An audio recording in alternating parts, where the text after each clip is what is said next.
camping tent na luma. Welcome to my channel. If you enjoy watching this video, you can help me by hitting the subscribe button. Enjoy watching. I'm preparing my flower beds for this next few days season weather. It shows that we will have freezing temperature and snowfall. So, yan, para safe, naglalagay ako ng protection.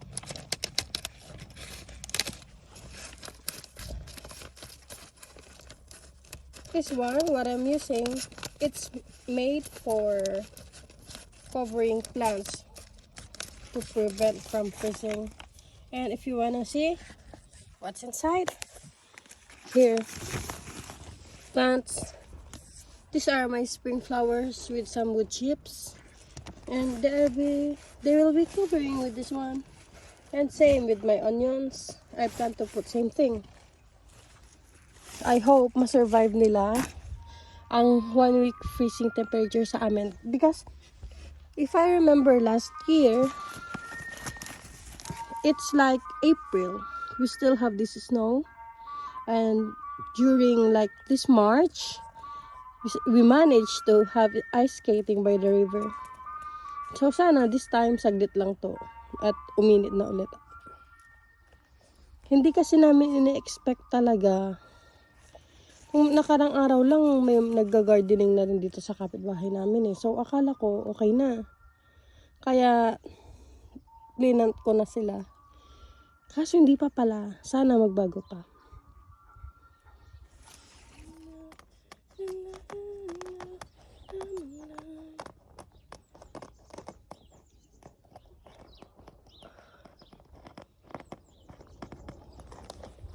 Busy pa talaga kami ngayong araw.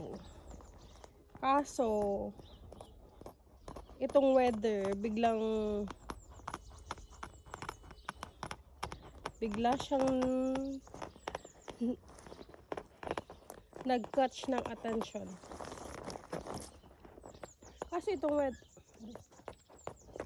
itong weather, biglang agaw attention sa amin. So, ito. Nagtatakip ako ng aming mga seedlings. So, ito. Pakita ko sa inyo. Here. Bigyan natin dito. These are my onions. So, ganito ang ginagawa namin. Yung iba kasi sabi nila, I planted them too early. Yung iba naman, sabi, matagal na daw to na video, pero hindi talaga. So ito, ganito dapat ang ginagawa nyo pag nagga-gardening kayo sa malamig na lugar. Anyway, meron na rin siyang wood chip, same sa ginawa ko sa flowers. Yan. Tapos bago ko sila nilagyan ng wood chips or wood trimming, diniligan ko sila para magkaroon sila ng enough na water in few days, kasi wala akong balak na buksan to at least 3 or 4 days.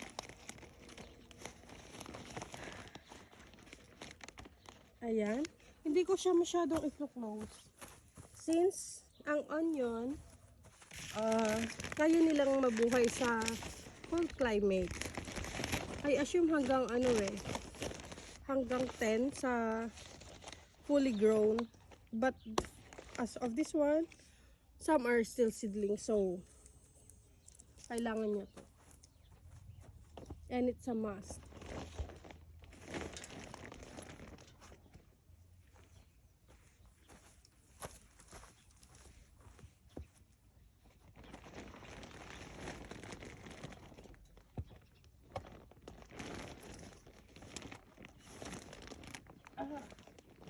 Ayaw yung bumaba.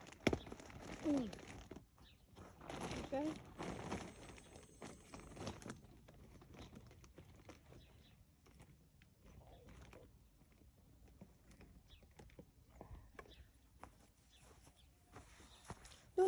nakaraan, mainit na talaga siya, itong weather. Tapos biglang umulan. Umulan siya ng 2 araw. Tapos ayun, lumabas. Malamig na naman.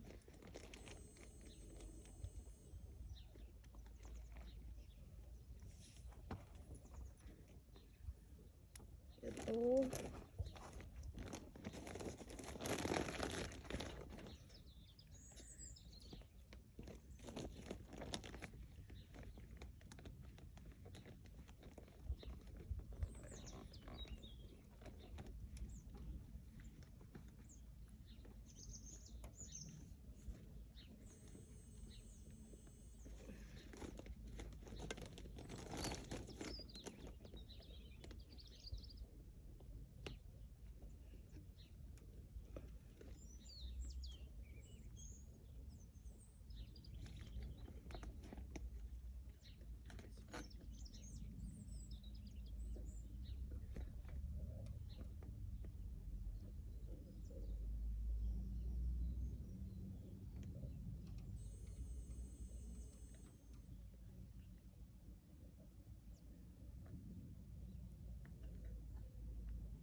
Okay.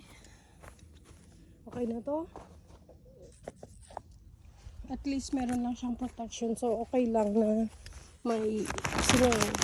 Since onions can live on cold temperature, they can survive. And this ones, I would just put some cloth on it. And as of this one, strawberries, kakatanim ko lang talaga ng mga to few days ago. Like last week or 2 weeks. So, ayan, nilagyan ko sila ng mulch since baka hindi pa sila sanay sa cold weather. And then, lalagyan ko rin siya ng cover. Yung mga garlic doon, siguro hayaan ko na lang sila.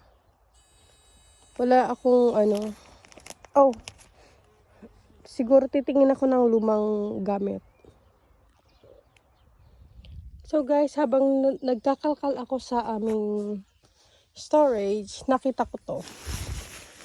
Camping tent na luma. So, ito ang ating gagamitin sa ating mga seedling. Dito ko siya gustong ilagay. Since it's sa bed na to, may itinanim akong seeds. Beetroot,